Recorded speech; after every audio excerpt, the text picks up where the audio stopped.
This episode of It's the End of the World as We Know It and I Feel Fine was made possible by contributions from slaves like you. Thank you very much. The ice caps are melting. Ho, ho, ho, ho, ho, ho, ho. All the world is drowning. Ho, ho, ho, ho, ho, ho. It's the end of the world as we know it. I feel fine. Good morning, slaves, and welcome to a special edition of It's the End of the World as We Know It and I Feel Fine, where repenting climate deniers are welcome, no questions asked. I am your host, the Stimulator, and as thousands of protesters headed to Copenhagen for the Cop15 Climate Summit, stupid motherfucking capitalist deniers were headed there too. I'm the Truth Squad going over from the United States to make sure that there's no one predicating any kind of a decision on any kind of a follow-up agreement that's predicated on the assumption that America is going to do something, because we're not. Ain't that the truth? The US ain't gonna do a goddamn thing.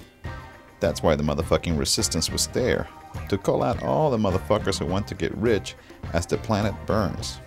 On Friday, troublemakers crashed a press conference hosted by those climate deniers from Americans for Prosperity. And I'll tell you this, it's interesting to hear this. We're being attacked.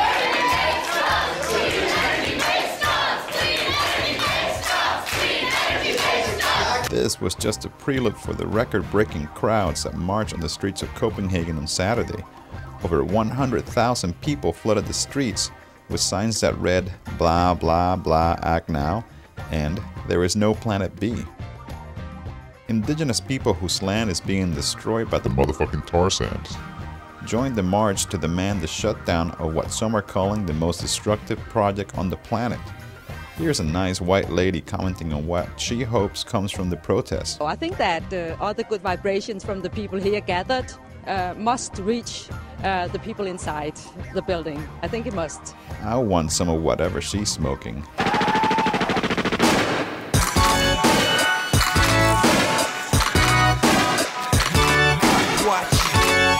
The only vibrations that were felt were the pig vibrations. The name of this climate clusterfuck should have been Cop15 Hundred.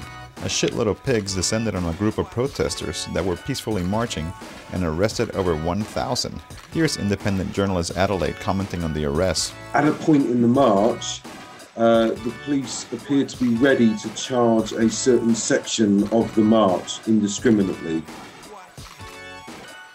and did that. On Sunday, hundreds headed towards the Copenhagen harbor for the Hit the Production action, where activists were attempting to blockade port operations. Well, the cops preempted the action before the protesters even got close. Here's a legal observer commenting on the police action. This was a peaceful demonstration.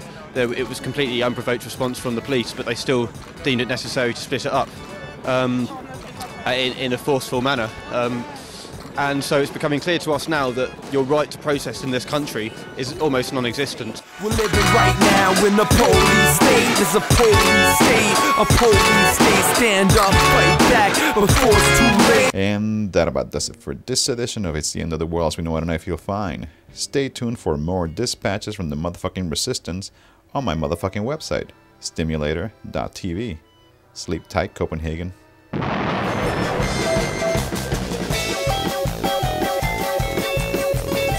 Remember, kids, you can podcast high-quality video of this show at submedia.tv.